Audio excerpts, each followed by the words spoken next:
As Scottish Murders is covering miscarriage of justice cases in Scotland for the month of July, in this episode you're going to hear from Euan and Cathy from MOJO, which is the Miscarriages of Justice organisation in Scotland, where they talk about what MOJO does, what their roles are at MOJO, what the aim of MOJO is, what led to them working with MOJO. They also talk about their time working in the organisation and their experiences of working with miscarriages of justice victims. It certainly was an eye-opener for me speaking with Euan and Cathy, so I hope you find it interesting too. Both Euan and Cathy recorded in their busy office in Glasgow, so there are some ambient background noises, but I hope they don't detract from the interesting and important information being told by them. Welcome to the podcast, Euan. Thank you for having me. Can you tell us how long you've been working with MOJO and what your role is? I'm in my 6th year now. I'm the in-house lawyer. My official title is a legal officer and general counsel. The general counsel side of it is where I represent the organisation as an organisation. The legal officer role is where I oversee the work of the legal casework team. I have a team of volunteer caseworkers who assist in, hopefully, formulating and pursuing appeals against conviction. How did you become aware of MOJO and go on to work with the organisation? How I got in touch with MOJO was basically this. I got seriously ill about 8 years ago and had to stop working, and after 2 years of that I was sufficiently improved health-wise to be able to get active again. So I started looking about for things I could get involved in where I had some knowledge, some experience, and something that I could bring to the table, as it were. And I found MOJO on the internet. And I phoned them up and told them, look, I'm an ex-solicitor with a sort of twist to my backstory which might make it interesting for us to talk to each other. They invited me in, and the rest, as I say, is history. I've been with MOJO ever since. What was the twist to your backstory? I was a practising solicitor. I've been an enrolled solicitor since the early 1980s. And in the 1990s, I was accused of and then tried for a number of financial crimes which I hadn't committed. Went to a trial in the High Court in Glasgow, a 6-week trial. I ended up facing an indictment with 13 charges on it, including the alternatives. Ultimately, I was convicted of 3 of those, and I get sentenced to 3 years in prison.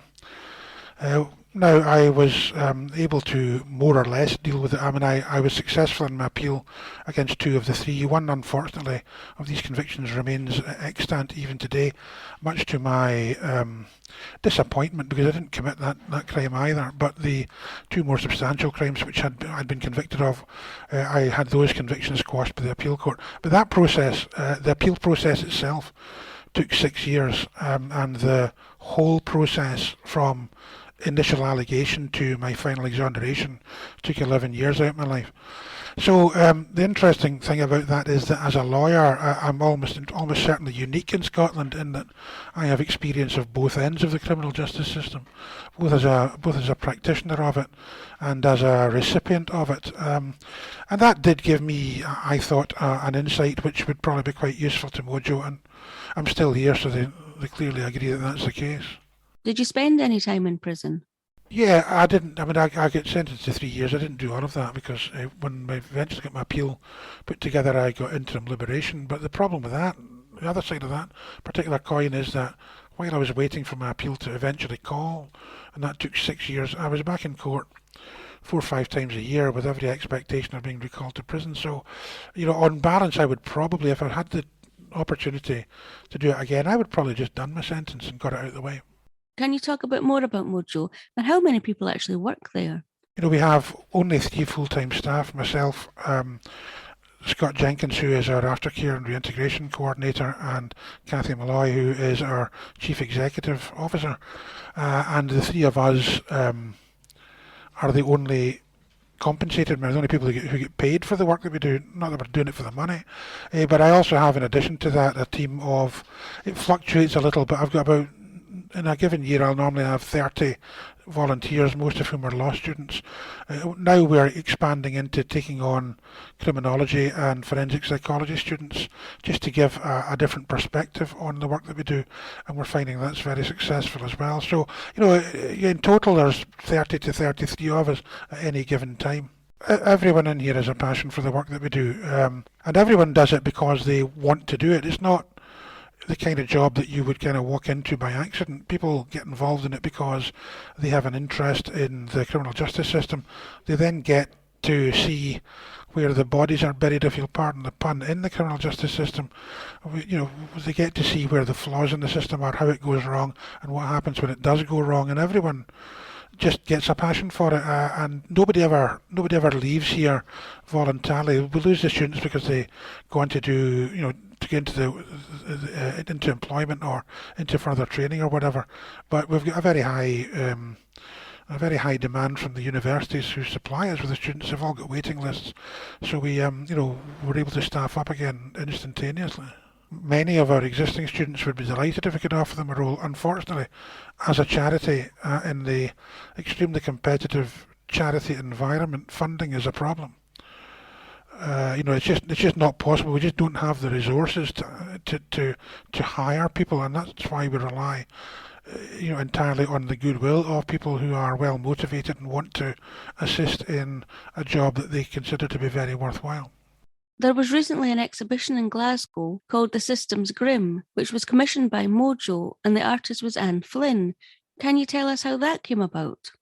Yes, that was one of my law students, in fact, Anne Flynn, who, very interesting young lady. She did a law degree and then decided that art was her thing. So it's the first time we'd come across a kind of, a combination of law and art, and we're wondering why we never thought of it before, because it was remarkably successful. We reached people that we could never have hoped to reach otherwise.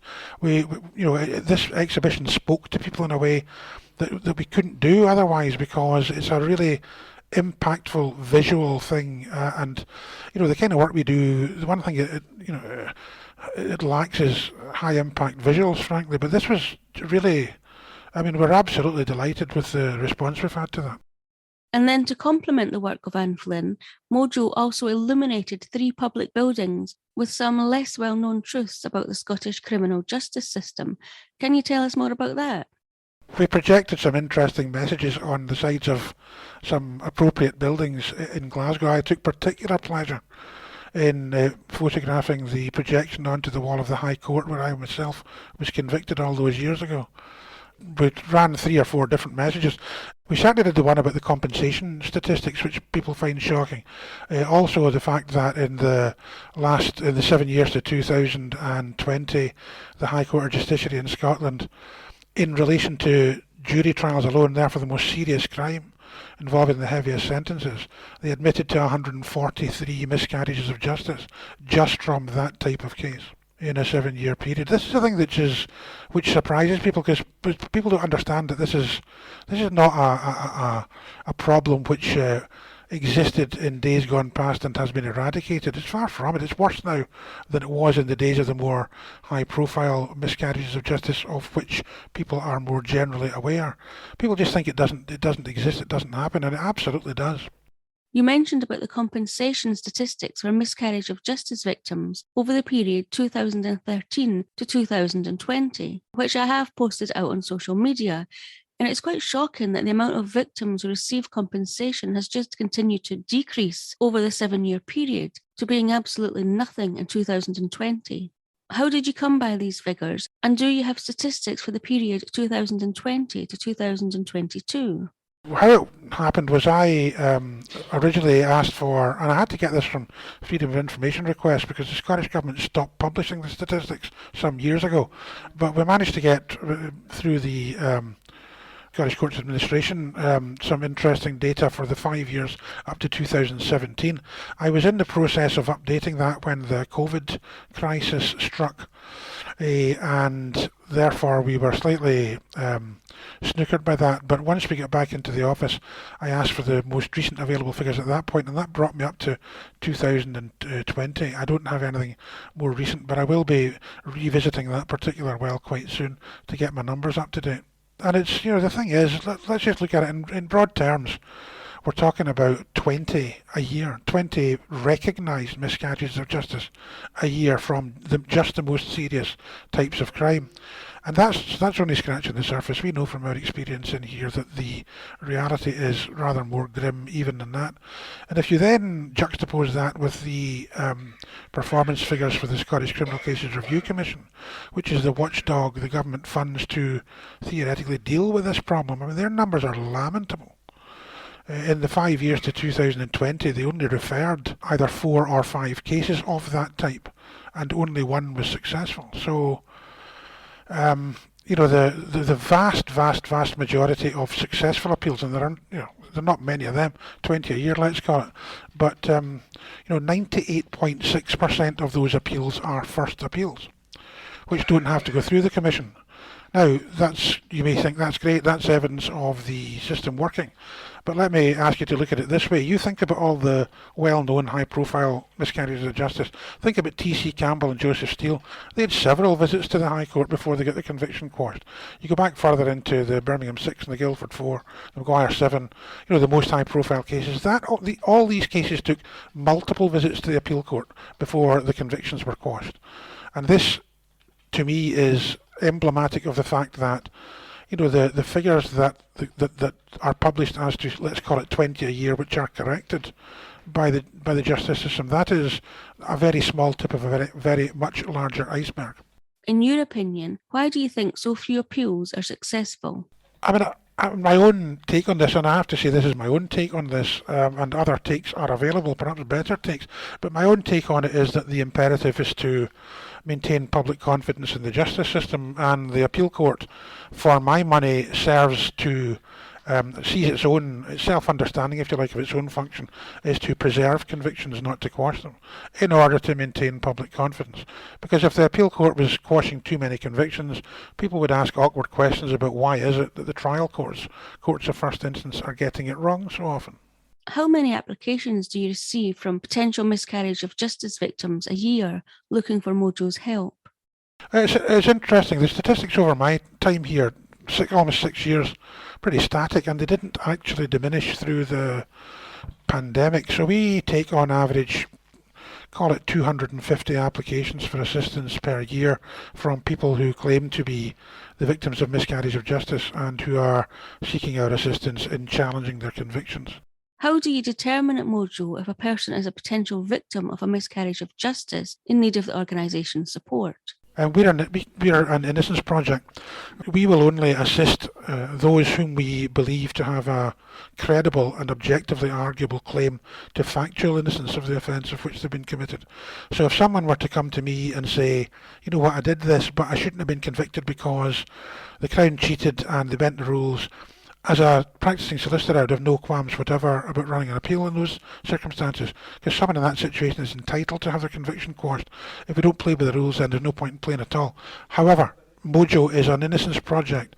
We were set up by Paddy Hill in order to assist people who, he knew when he came out of jail that there were numerous people that he had met who had not committed the crimes they were convicted of, and he wanted to help them. And we're a legacy organisation for Paddy Hill, if you like.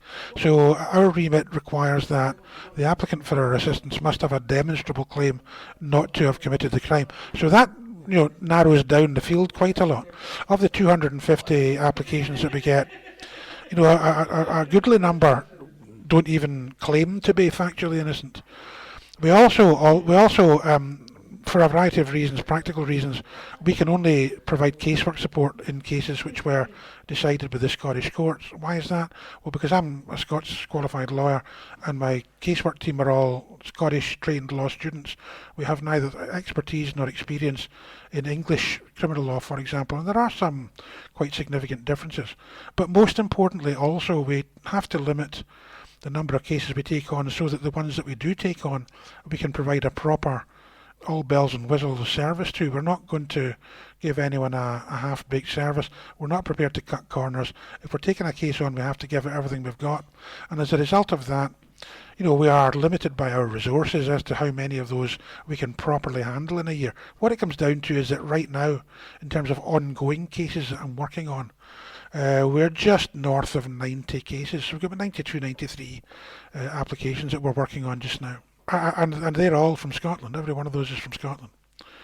Now, our aftercare and reintegration service works throughout the UK. there isn't the same geographical limitation on that. But in terms of the casework function, we only deal with cases decided by Scottish courts. And because of the limits that we have to put on the numbers we can take on, just because of proper serviceability, what that means in practical terms is that we'll only take on a case, A, if we're satisfied in the claim to factual innocence, and B, if the applicant has been sentenced to 4 years or longer in prison. Anything under that, regrettably, we have to reject. Now, that's not because we think that they're less deserving of support or that they're any less the victim of a miscarriage of justice.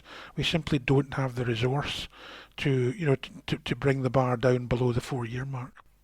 And what processes and criteria does MOJO implement to determine a miscarriage of justice victim, and if that victim has a chance of an appeal being successful? Well, in the first instance, we're looking into the claim to factual innocence, and that may in many cases be the longest part of the whole process. Now, obviously, we're not asking anyone to prove to us that they are innocent, because it's effectively impossible to do that.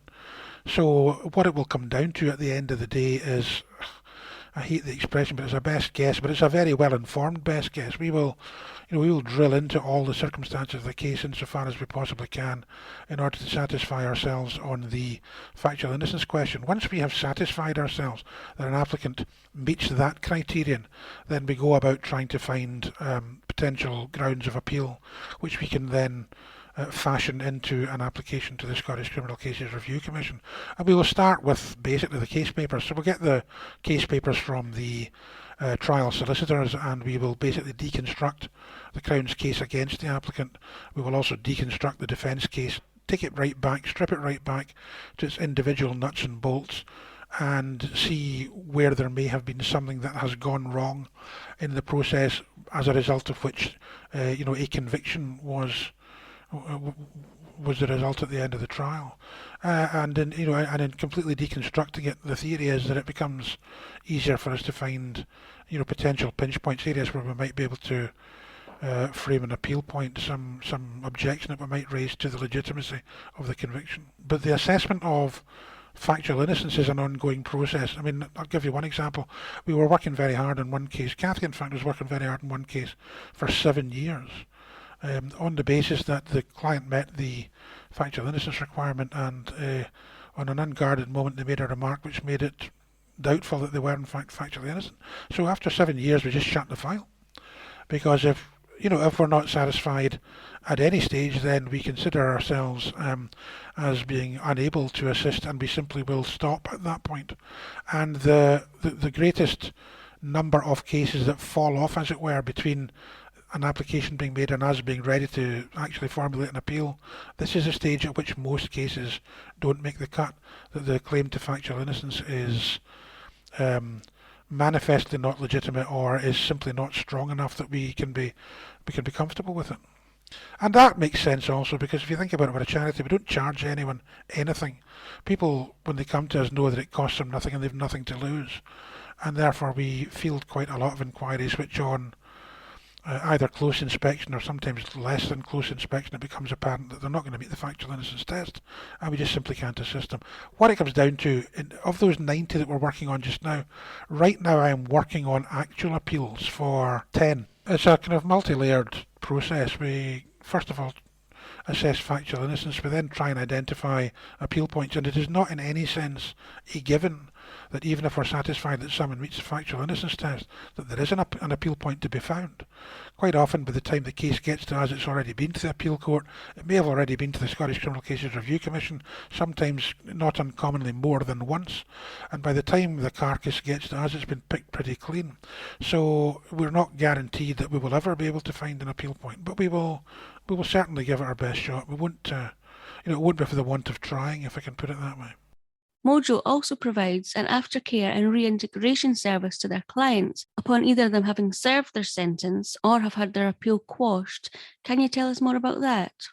The aftercare support, or aftercare and reintegration service, which is probably the most important thing we do, it provides support to the wrongfully convicted individual as a primary client, but also to their family as secondary clients. And that's another long process. I mean, trying to rebuild the lives of people who have done long periods of time in jail for a crime they didn't commit. It's not an easy job. The challenges are many and significant, and it is, in many cases, quite literally a lifelong commitment. In the cases of people who are, for whatever reason, are more susceptible to reintegration, they may drop out of the system from time to time. They're comfortable where they are. They've got themselves back together. They're in among their family, in society as a valuable contributing member. So they don't need our support on an ongoing basis, but we're always there. And we quite often find that at certain times in their life, people come back to us. They come back and they drop back in. We have a service which you can step into and step out of at any time. My colleague Scott Jenkins, he's also a law graduate, and he started off doing legal casework, and he assists me with that as well. But he runs the aftercare reintegration service, and he has four assistants, again on a voluntary basis, who assist him with that. It's a challenging job, and it requires many things, but stamina is one of them. You know what, the thing is, we understand perfectly well, I understand perfectly well, for example, in the casework support, that the prospects of our successfully challenging someone's conviction are remote in the extreme. Not because we're not good at what we do, but just simply because the system is so heavily weighted against successful appeals that the prospects of us winning appeals are not great. But that misses the point. First of all, the fact that we are there being prepared to stand beside these clients and to vocally support them at a time when they're at their absolute lowest is of very significant emotional value to them. Secondly, by doing the casework with the clients at the early stages of their incarceration, I and the organisation are building a relationship with them, and through that relationship we're building trust. They come to trust us, and it is essential to the proper, effective delivery of the aftercare service that the clients going into the aftercare service trust us absolutely and implicitly. So, the work that we do in the casework function, although there may be very few tangible results in terms of appeals won, it's a very important part of the holistic service that we provide, which transitions them into aftercare once they come out of prison. And that's where the really important work is done. Yeah, we want to win appeals, we're hoping to win appeals, but the numbers are so grim that it would be dishonest of us to give clients any particular degree of hope that they are going to overturn their conviction. I'll tell you this, if I go and see a client who's serving, let's say, a 4-year term, first prison visit, the first thing I'll say to them is, you will do your time. It is not possible for us to do anything with your conviction which will get you out of jail before you've served your sentence. And that sometimes, hits them hard. It hits them hard, but within a couple of weeks, they are grateful for the fact that we have been that brutally honest with them, because in their journey to date, we find that nobody else has. They're promised all sorts of things. Don't worry, you're not going to lose the trial. Then they lose the trial. Don't worry, you won't get a hefty sentence, and then they get a 10-year sentence. And they're in a very dark place where they've never been, they've no experience of, they've no expectation of ever being there, and they trust no one and nothing. So the first job that we have to do is to go in there, show them, earn their trust, but you can't go in and ask people for trust. You have to earn it, so we have to earn that. One of the ways we do that is by being entirely honest with them right from the get-go. You've obviously got a really great aftercare programme, but are there any other projects or ideas that MOJO would like to develop to further help their clients? We are just we're in the process of launching a new project called the MOJO Community, where rather than working individually with miscarriage of justice victims and their families, we're going to try and get groups of these people together in a community where they can have some self-help, where different families can benefit from hearing of the lived experience of others whose experience they will find is very similar to their own. Because without that contact, people think they're the only people who've ever gone through this particular form of torture. So we're trying to develop that, but we also have ideas for things we want to do. We want to be getting people access to allotments. We want to get them doing crafts and wood carving, all kinds of things which are of help to them in terms of their mental health, as part of the overall process of bringing them back into society as happy, contributing, worthwhile members thereof. We want people to build their self-respect. These are people who are victims. They didn't do anything wrong. Why shouldn't they have self-respect? But the problem is that that's all been knocked out of them over the period of time that they spent going through the justice system, both pre and post-conviction. And, 10 years in jail for something you didn't do is psychologically devastating. Scottish Murders has covered the Elaine Doyle case, where John Docherty was found guilty of her murder. I know that John Docherty is a client of MOJO, but can you tell me when he first contacted MOJO and where his case stands at the moment? I was actually contacted by John not long after nearly a year after I started here, and I've been working on this case for 4 years. And it's a very disturbing case. It's disturbing in many, many ways. Obviously, let's not lose sight of the fact here, as we never do, and I want to make this point, that Elaine Doyle was murdered by somebody. A young lassie lost her life and her family lost her daughter, and the simple fact is that she was murdered and someone did that. And that's, very important to keep that in mind at all times. But John's case is very, very disturbing in many ways. John is kind of illustrative, if you like, of the thing that people don't generally understand about miscarriages of justice. But where there's a miscarriage of justice, the victims of that, are many. Elaine Doyle hasn't had justice because the wrong man was convicted. Elaine Doyle's family haven't had justice. John Docherty and his family certainly haven't had justice. Society hasn't had justice. The justice system hasn't had justice. The only person who benefits from a miscarriage of justice is the actual perpetrator. John's is a particularly disturbing case, and the reason that we are satisfied that he meets our factual innocence test is quite simply that the case that the Crown put together against him is so flimsy as to amount effectively to nothing. There is no substantial, cogent evidence of John's involvement in this, and he was convicted nevertheless. And that makes it difficult in many ways for us, because the trial proceeded and the conviction was secured on the basis of what is known as circumstantial evidence. The reality of convictions based on circumstantial evidence is that they can quite commonly found on literally nothing at all. The description given to jurors of the evidence they are going to hear in that type of case is that the various individual strands of evidence led before them may amount to very little or nothing at all in isolation. But where the jury feels that it can do so, they are invited to, if you like, twist those strands together because of their juxtaposition, and that thereby gives it it's a cable analogy, gives the case against the accused some strength. But the jury is told that if they can do that, if they feel they can do that, then they are entitled to draw the necessary inferences to convict. Now, maybe some of your listeners will be surprised to hear that people can be convicted of murder by inference, but that is absolutely how it works. Now, the various strands of circumstantial evidence in John Docherty's case are so insubstantial as to be almost embarrassing, and yet he was convicted. The difficulty, however, for us seeking to challenge that is that because the law recognises that juries may convict on the basis of such flimsy evidence, you've got effectively nothing to fight against when you're trying to challenge that conviction. You're fighting against shadows. So it's been difficult for us to find a way forward with this, but we are working on a very positive line just now. We think we have a particular line of attack whereby we can challenge John's conviction, and we're hoping to do that in the not too distant future. That may still take some time before it is ready to go, but we are on a particular journey with this one just now, and we're working our way along that particular path. That is really interesting. We'll keep everyone updated on any developments in John Docherty's appeal. Before we end, Euan, can you tell everyone how they can donate if they would like to support MOJO and our clients that have gone through the horrendous ordeal of being victims of a miscarriage of justice? They can visit our website or our Facebook page and hit the donate button. It's that simple. I'll tell you what, and everything's welcome.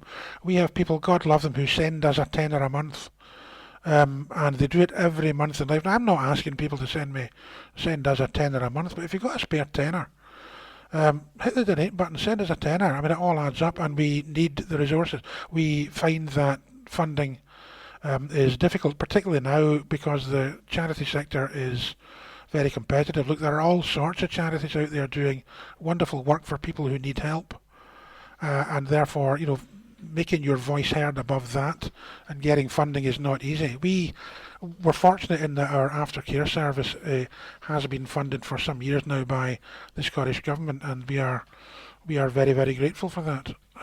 It's not funded to the level that we would wish it to be because there are other things that we could be doing and would like to be doing. We just can't afford it. Great. Thanks so much for coming on the podcast and speaking with me, Euan. It's my pleasure. Thank you for having me. So I hope you found it interesting what Euan had to say.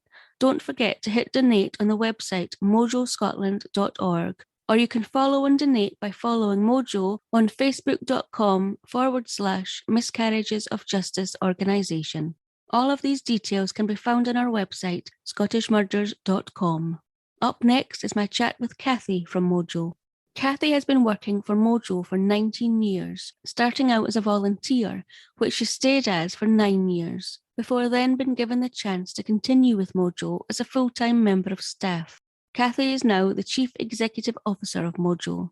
Cathy is going to talk about her time working with MOJO, where she shares her personal feelings about her journey in MOJO and shares some anecdotes, before saying what it is that she feels makes MOJO not only a great place to work, but a place where there is a strong bond between staff, volunteers, and MOJO's clients.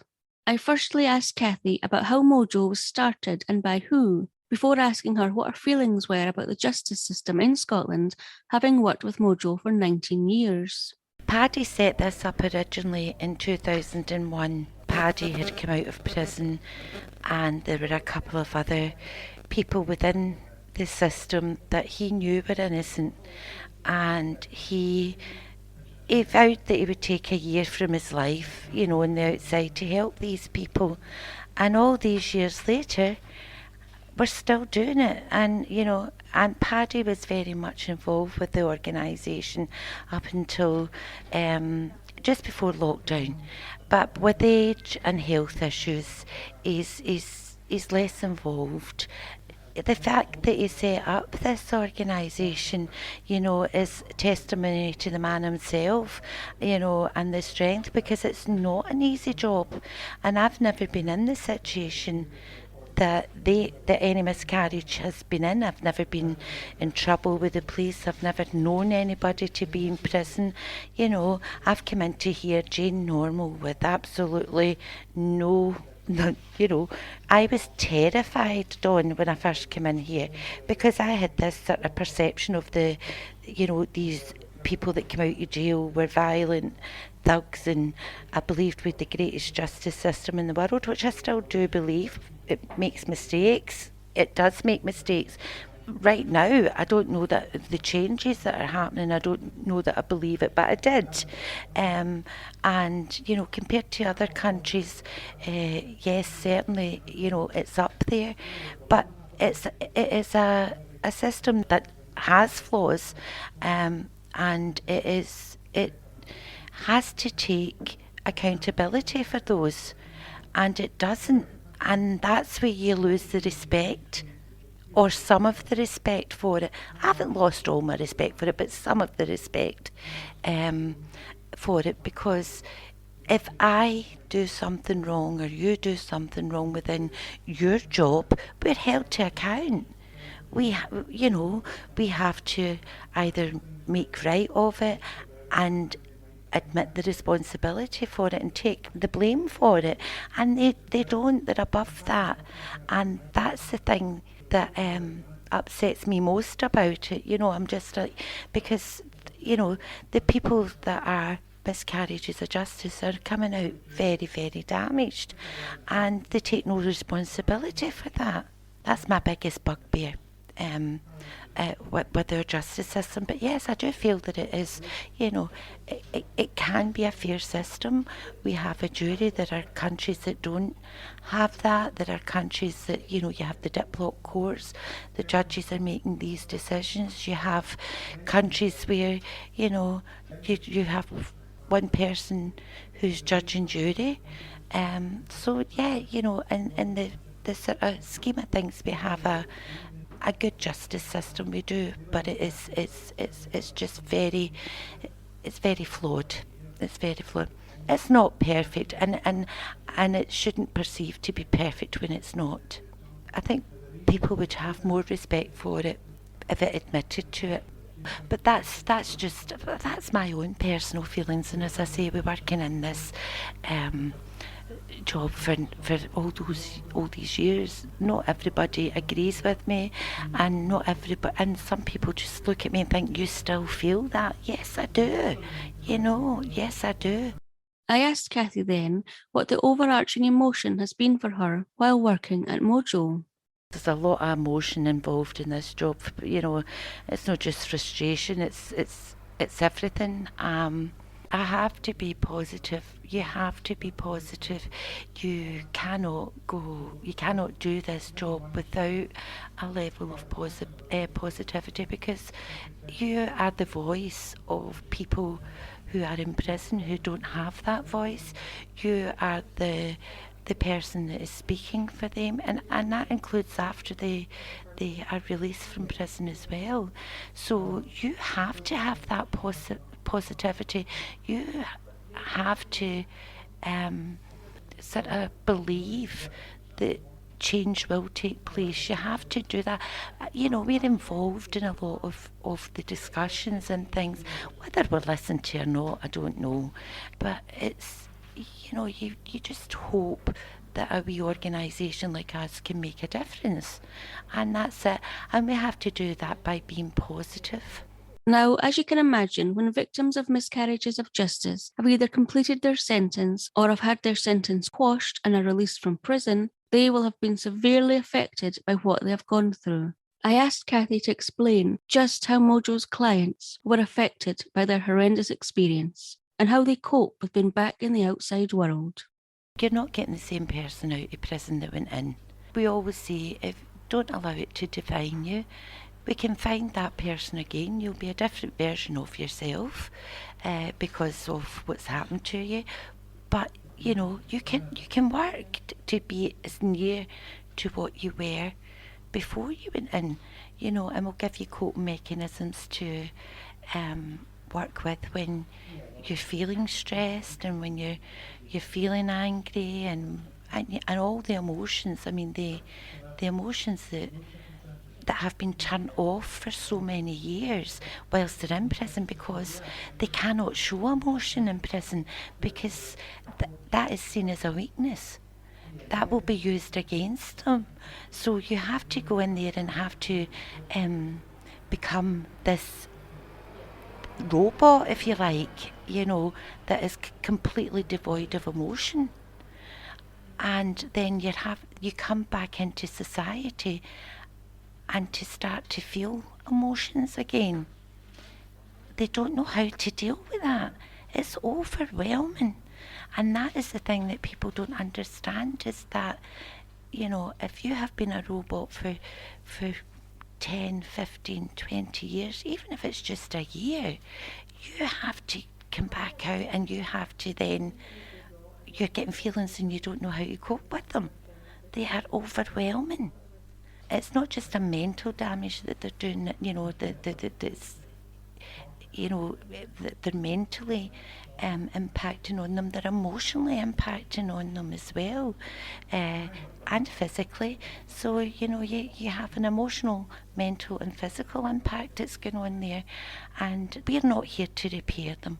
That's a job they have to do themselves. We're here to equip them to do that, and we will be with them in every step of that journey. And that is why it's a bespoke service that we offer. We don't hand out a card and say, there you go, there's the numbers you need, and there's the addresses, you go and do this yourself. We accompany our clients to doctor's appointments, to job centres, to go to the bank, because now you need a passport or a bank. In fact, you need a passport to get a bank account. So we accompany all of our clients when they are released from prison to do this, because the clients coming out are not equipped to do this themselves. We have an automated service that is telling us to press number 1 to press number 2 and to press number 3, and you don't get the same person twice, so you're having to go over the whole thing again, which our clients just don't have the capacity to do. They just don't have that. They find it frustrating. They get angry with it. They don't have the patience to hold on, and they don't have the patience to be telling their story 50 times to get what they need. So we have to be that sort of person that does that for them. We have clients that had served 25 years, and you take them into a supermarket and they're overwhelmed by the choice. One guy who had been in prison for a while in the early days, and I took him into a supermarket, and he was overwhelmed by the choice of shampoos. When he went in, there was Vosine. That was it.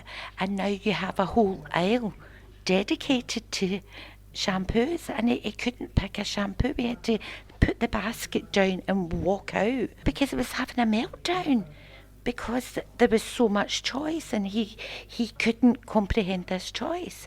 So he said, I have to leave. And we left.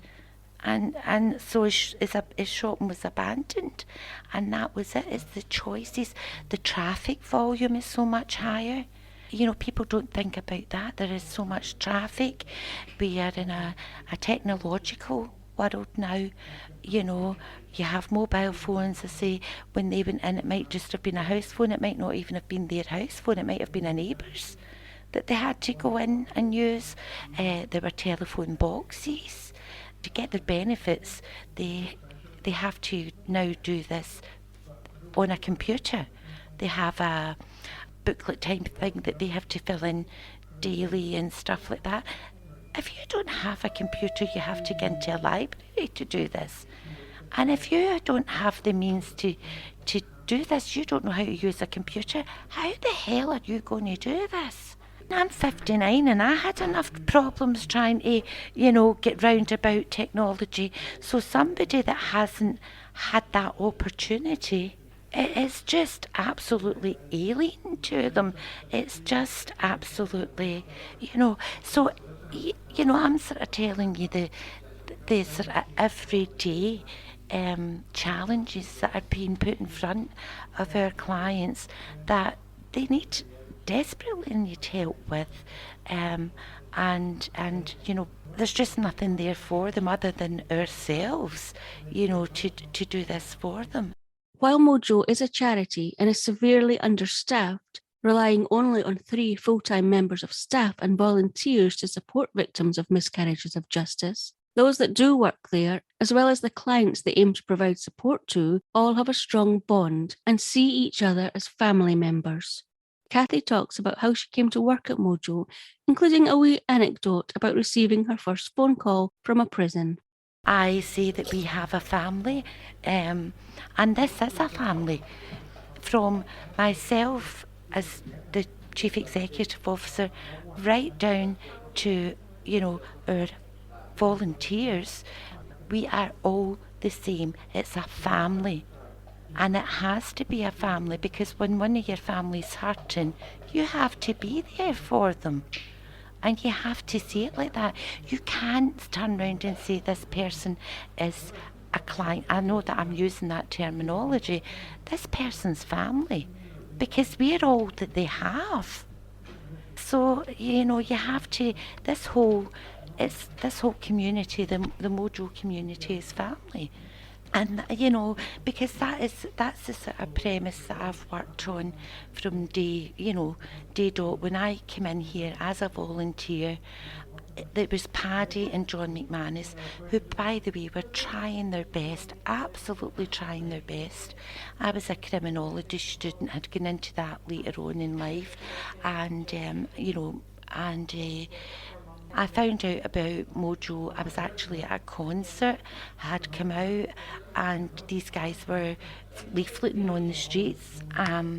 I was looking for a placement, and as a mature student I was looking for something different, and I contacted the organisation, asked if I could volunteer, was accepted, and I've never left. I never left from that day. It wasn't organised. The admin was terrible, just silly things like that. And just as a woman, I kind of thought, right, this needs organised. First of all, we've got two men that have got absolutely no knowledge in how to run an office or to do things. So I just thought, right, let's get the filing sorted, let's get the bookkeeping sorted, let's get that. Because they were so busy with the service users, they were so busy trying to get people out of prison that this all came secondary. So, I came into MOJO and kind of found a place where I could fit, and that was basically doing the admin to start off with. Although I was working with clients, I was taking the telephone calls, you became involved, with the clients. The first telephone call that I had John and Paddy, two very macho men in the office, and I was taking a call from a prison call, and the chap on the other side was at the wind up and said, we've got a woman. And I said, yeah. And he's like, well, it's great to hear a woman's voice. And I was like, yeah, that's it. Who would you like to talk to? And I'll put you through to them. We had a small switchboard. And he's like, no. And he said something, and I can't remember what he said. And I laughed, and he says to me, that's a dirty laugh. And I was really quiet. I'm not quiet now, but I was really quiet. And I turned round and I says to him, oh yeah, you want to know how dirty I am? Now, John and Paddy were drinking a coffee that I'd made them, both of them, the coffee came flying out their mouth. We're in an office that was the size of a toilet, and they just spat this out, and that's what I says to him. I says, do you want to know how dirty I am? And this guy in the other end of the phone is kind of like, yeah. And I says to him, I came out of the house this morning without making my bed or washing my breakfast dishes. And that was it. The ice was broken. They two in the office were barely laughing. The service user was barely laughing. But he then went about the prison and said, there's a woman working with MOJO, and you know what? She's all right. So that was it. So the trust came, These guys then were phoning me, and they knew that word of mouth that I was all right. And all right means you can trust her. And that was my first phone call, and I'll never forget it to this day, and I'll never forget, as I say, the reaction of my two bosses at the time. And we had such a laugh about it, because Paddy and John were like, oh, for F's sake, we didn't know where you were going to go with that, and these calls are being recorded and monitored, and I thought you were going to turn it into a sex line, and I was like, not at all, I'm not like that, but but it was so you have to have the laughs as well, My granddaughter, I used to pick her up from nursery. Her mum was working, and she would come into the office with me for the last hour, as her mum was her nursery was based in Glasgow, so it was easy for me. And she used to answer the phone. We would get the prison calls about 4:00, and she would answer the phone for me, sitting on my knee, saying, Miscarriage of Justice organisation, this is Amelia, hold on and I'll get my granny for you. And it was just that these guys were hearing a child's voice then, They don't have access to that. Now, some of them were maybe in for abuse of children, but we knew without a shadow of a doubt that they were completely innocent, because we have a very thorough process. And if we believe that, then I have no problems allowing my granddaughter, who, by the way, is the most precious thing to me, to speak to somebody that I believe is truly innocent. So, to have that wee bit of respite in their lives, that they're getting a child speaking to them, and that again, a level of trust from me, that I believe in them, and it's just, it's just things like that, and And it's not been thought about or contrived. It's just been the most natural thing for me to do. Amelia was in the office. What do you do, Granny? That's it. And she'd turn to me and she'd say, "Oh, it's X, Y, or Z for you."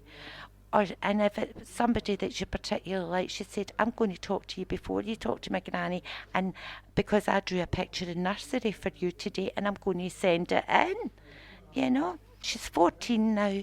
She's grown up with this. She knows what it's about. But all of my family have been involved in this because this was my job. Although I was volunteering, I treated this as a job. It's mainly law students who volunteer at MOJO, which gives them an opportunity they wouldn't normally get. And following completing their degrees at university, they likely will leave MOJO and be replaced by more law students. However, many also continue to volunteer at MOJO for many years to come, and they are most welcome to stay as long as they like at MOJO. Cathy goes on to explain just what student volunteers working at MOJO experience. The students, they dip into everything. You have to be aware of every single part of what goes on here. And the good thing is they get ownership of a case, and that becomes their case. So that personalises it for them, because they're dealing with a real person. Not just a file that's there and it's a sort of synopsis and a maybe and what have you. They're dealing with a real person, and to do that and to go into a prison and visit this person and see them face to face, this is an opportunity that they wouldn't get anywhere else. So, we're offering this opportunity to students to be able to, access going into prisons and to be responsible for a case. And we usually find that after, their time of being with us, be that 12 weeks, be that, whatever, they want to stay on. They want to be with us, they want to stay with us. Knowing that MOJO relies heavily on volunteers, I was curious to know if any of MOJO's clients volunteered in some capacity. They do, but they do different things for me. I don't get them involved in casework because it's damaging. For them, what they do is they support each other, but they will not be involved. I will not give them a new case to look at because it can take them back to where they were, and it could be a trigger for, an episode of, they all suffer from PTSD, so I don't want to trigger that by showing them.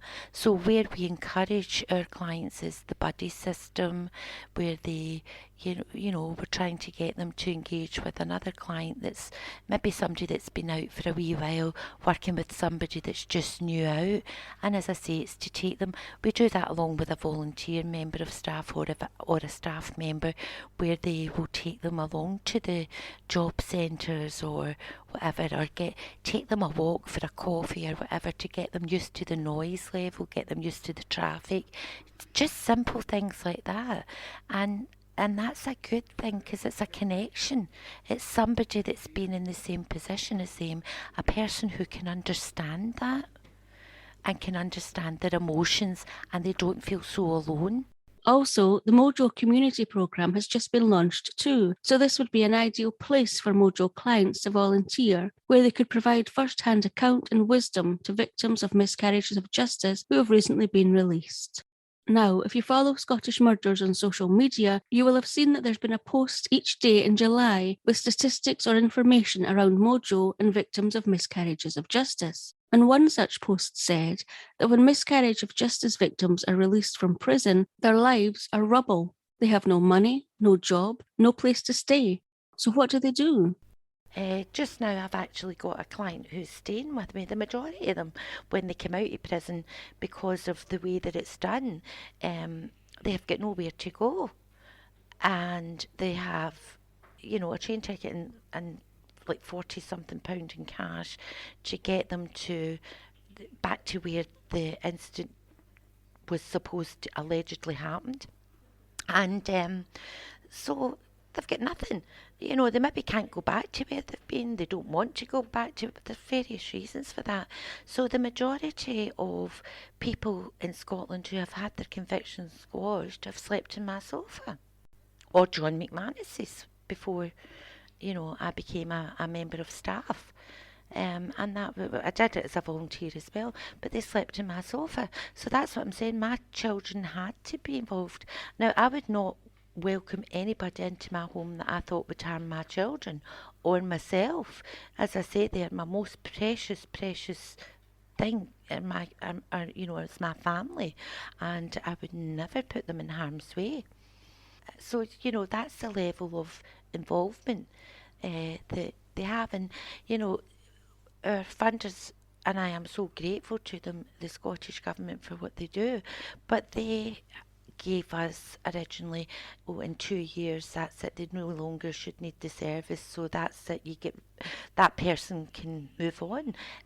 But we've had the discussion with them now, and they understand that that doesn't happen, because these people, you know, and we have women as well, are so deeply damaged that they need this service for life.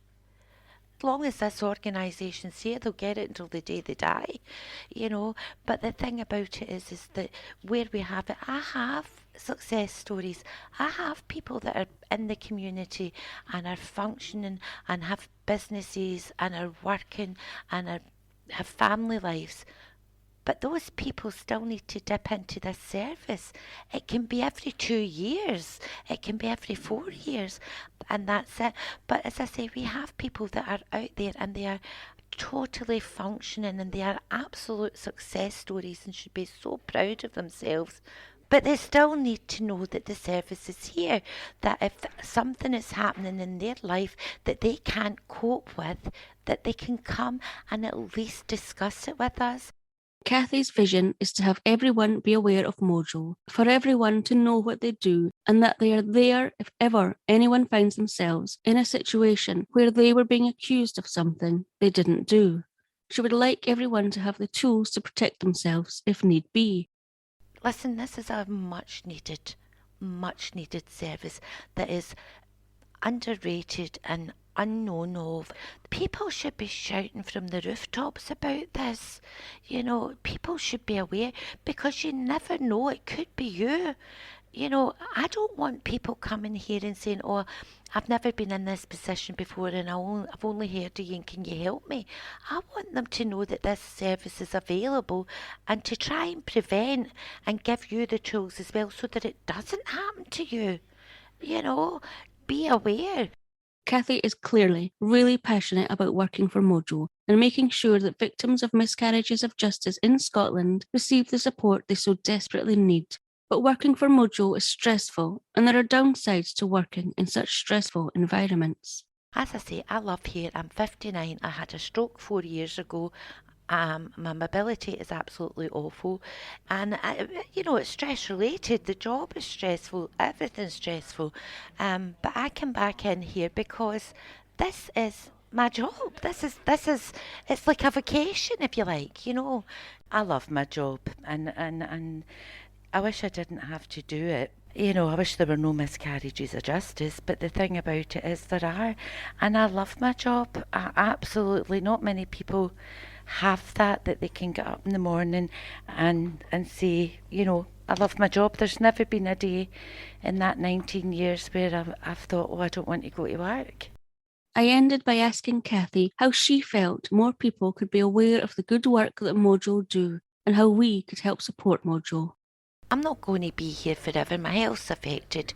You know, I'm getting older, and you know, it's about trying to train up people like Scott and to take over and that.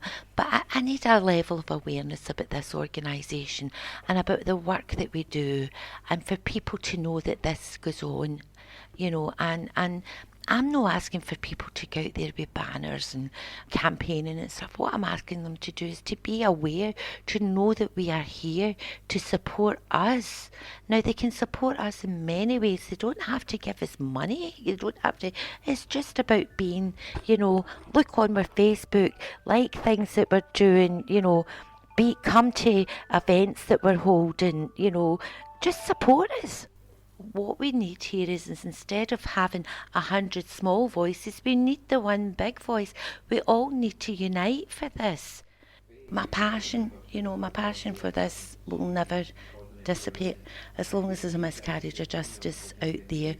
We need this service. It's important that this service is here, and it needs to be recognised that they are victims, or survivors, whichever way, but they initially start off as a victim.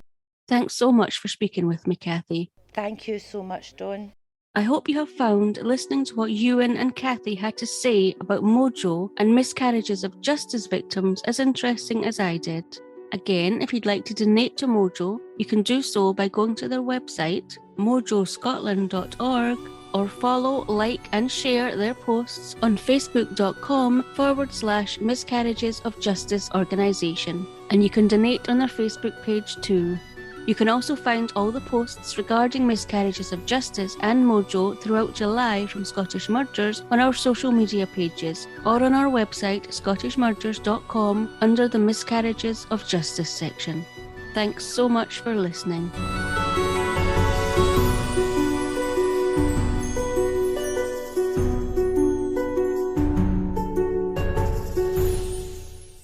Scottish Murders is a production of Cluarantonn.